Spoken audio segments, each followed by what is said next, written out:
Bismillahirrahmanirrahim. Assalamualaikum warahmatullahi wabarakatuh. Perkenalkan, nama saya Raffi Rezak Putra. Hari ini saya akan menjelaskan mengenai e-bisnis dan kerjasama global. Yang pertama, saya akan menjelaskan mengenai proses bisnis dan sistem informasi. Proses bisnis adalah kumpulan aktivitas yang dibutuhkan oleh menghasilkan produk atau jasa. Kegiatan ini didukung oleh arus material, informasi, dan pengetahuan antar pelaku dalam proses bisnis. Proses bisnis juga mengacu pada cara-cara yang unik, di mana organisasi bekerja secara terkoordinasi dari mulai informasi dan pengetahuannya, serta cara manajemen untuk mengkoordinasikan pekerjaan. Dengan menganalisis proses bisnis, perusahaan dapat mencapai pemahaman yang sangat jelas tentang bagaimana bisnis benar-benar dapat bekerja. Selain itu, dengan melakukan analisis proses bisnis, perusahaan juga akan mulai memahami bagaimana mengubah bisnis dengan meningkatkan proses untuk membuatnya lebih efisien dan efektif lagi. Nah, bagaimana sih cara teknologi informasi ini untuk meningkatkan proses bisnis? Yang pertama adalah meningkatkan efisiensi proses yang telah ada, dan yang kedua adalah membuat proses baru yang akan mengubah pola bisnis tersebut. Teknologi juga dapat merubah arus informasi, menggantikan langkah berurutan dengan tugas yang dilaksanakan secara paralel. Contohnya, ketika kita akan membeli buku, dulu kita harus mendatangi toko buku tersebut. Sekarang kita bisa membelinya secara online melalui website Amazon. Saya akan membahas tentang tipe-tipe sistem informasi. Tipe-tipe sistem informasi terbagi dalam 3 bagian. Yang pertama adalah sistem untuk manajemen internal dan eksternal. Yang kedua ada sistem untuk menghubungkan perusahaan, dan yang terakhir ada e-business, e-commerce, dan e-government.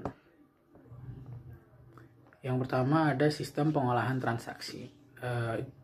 Sistem pengolahan transaksi merupakan sistem komputerisasi yang melakukan dan mencatat transaksi rutinitas sehari-hari yang diperlukan untuk melakukan bisnis. Tujuan utama dari sistem ini adalah untuk menjawab pertanyaan rutin untuk melacak arus transaksi yang melalui organisasi. Lalu yang selanjutnya ada sistem intelijen bisnis untuk mendukung keputusan. Jadi sistem ini membantu untuk melakukan pemantauan, pengendalian, pengembalian keputusan, dan kegiatan administrasi hanya berfokus pada masalah yang unik dan cepat berubah. Lalu yang ketiga ada ISS atau sistem pendukung eksekutif, membantu manajemen senior untuk membuat keputusan. Jadi ISS ini dibutuhkan untuk membuat keputusan yang genting atau yang tidak rutin, yang membutuhkan penilaian, evaluasi, dan pendekatan karena tidak dapat prosedur yang disetujui untuk mencapai solusi yang diharapkan. Lalu yang selanjutnya ada sistem yang untuk menghubungkan perusahaan. Ada 2, yang pertama ada aplikasi perusahaan, lalu yang kedua ada intranet dan extranet. Aplikasi perusahaan merupakan sistem yang melingkupi area fungsional, berfokus pada menjalankan proses bisnis di dalam perusahaan bisnis dan termasuk seluruh tingkatan produktif dengan mengkoordinasikan proses bisnis dengan lebih dekat dan mengintegrasikan sekelompok proses. Aplikasi perusahaan merupakan sistem yang melingkupi area fungsional, berfokus pada menjalankan proses bisnis di dalam perusahaan bisnis dan termasuk seluruh tingkatan manajemen. Aplikasi perusahaan membantu bisnis untuk menjadi lebih fleksibel dan produktif dengan mengkoordinasikan proses bisnis dengan lebih dekat dan mengintegrasikan sekelompok proses agar mereka berfokus pada pengelolaan sumber daya yang efisien dan pelayanan internet. Yang kedua adalah intranet dan extranet sebagai salah satu peralatan yang digunakan perusahaan untuk meningkatkan integrasi dan mempercepat arus informasi dalam perusahaan. Intranet adalah jaringan internal yang dibangun dengan peralatan standar komputer yang sama dengan internet yang dipakai untuk distribusi informasi secara internal pada karyawan. Extranet adalah internet yang diperpanjang kepada pengguna yang diizinkan di luar perusahaan. Lalu yang ketiga ada e-business, e-commerce, dan e-government. E-business merupakan istilah yang mengacu kepada penggunaan teknologi digital untuk menjalankan proses bisnis. Lalu yang kedua ada e-commerce, adalah bagian dari e-business yang berhubungan dengan pembelian dan penjualan barang dan jasa melalui internet. Dan yang terakhir ada e-government, mengacu kepada aplikasi internet dan teknologi jaringan untuk secara digital memungkinkan hubungan perusahaan dengan pemerintah. Lalu yang selanjutnya kita akan membahas mengenai sistem untuk kolaborasi dan bisnis di jaring sosial. Kolaborasi adalah bekerja dengan orang lain untuk mencapai tujuan bersama dan eksplisit.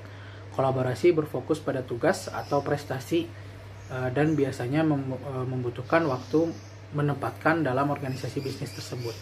Kolaborasi dapat berumur pendek, jadi kolaborasi itu dapat dilakukan secara beberapa menit atau dalam jangka panjang dalam beberapa tahun ke depan, tergantung dari tugas yang dibebankan. Lalu manfaat kolaborasi di dalam bisnis. Yang pertama ada produktivitas, jadi orang yang bekerja sama atau berkolaborasi akan menyelesaikan tugasnya yang kompleks lebih cepat daripada bekerja individu. Lalu yang kedua ada kualitas yang lebih meningkat, karena orang yang berkolaborasi itu dapat mengkomunikasikan setiap kesalahan dengan cepat dan segera memperbaikinya. Yang ketiga ada inovatif. Orang yang berkolaborasi dalam kelompok dapat mendatangkan ide lebih banyak karena lebih banyak kepala, tentu saja lebih banyak ide. Dan yang keempat ada pelayanan pelanggan. Dengan adanya kolaborasi maka lebih cepat dalam menyelesaikan keluhan dari setiap pelanggan. Dan yang terakhir performa keuangan. Dari hasil yang telah disebutkan di atas, kolaborasi dapat meningkatkan penjualan dan performa keuangan. Lalu bagaimana sih untuk membangun sebuah kolaborasi dan menjadikan itu budaya di dalam setiap kegiatan proses bisnis? Sebuah kolaborasi tidak akan berlangsung secara spontan dalam sebuah perusahaan bisnis, terutama jika tidak ada budaya dan proses bisnis yang mendukung. Bersama-sama harapan suatu manajemen dan karyawan harus membentuk suatu budaya sehingga kolaborasi ini dapat menjadi budaya organisasi yang melekat di setiap proses bisnisnya itu sendiri. Lalu ada alat dan teknologi untuk membantu kolaborasi di dalam perusahaan.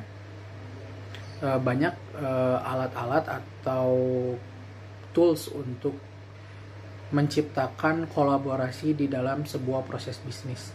Ada beberapa tools yang memang harus bayar seperti IBM Lotus Notes, tetapi untuk perusahaan besar itu tidak akan menjadi masalah. Namun untuk beberapa perusahaan kecil ada 15 aplikasi yang kira-kira ini akan tersedia untuk gratis. Jadi ada 15 kategori dari software kolaborasi. Yang pertama ada email and instant message, yang kedua ada collaborative writing, yang ketiga collaborative review, yang keempat event scheduling, yang kelima file sharing, screen sharing, audio conferencing, video conferencing, whiteboarding, web presenting, work scheduling, document sharing, mind mapping, large audience webinars, dan yang terakhir ada co-browsing. Dan yang terakhir ada fungsi sistem informasi dalam bisnis. Sebelumnya kita semua telah melihat bahwa bisnis membutuhkan sistem informasi untuk beroperasi dan menggunakan berbagai macam sistem.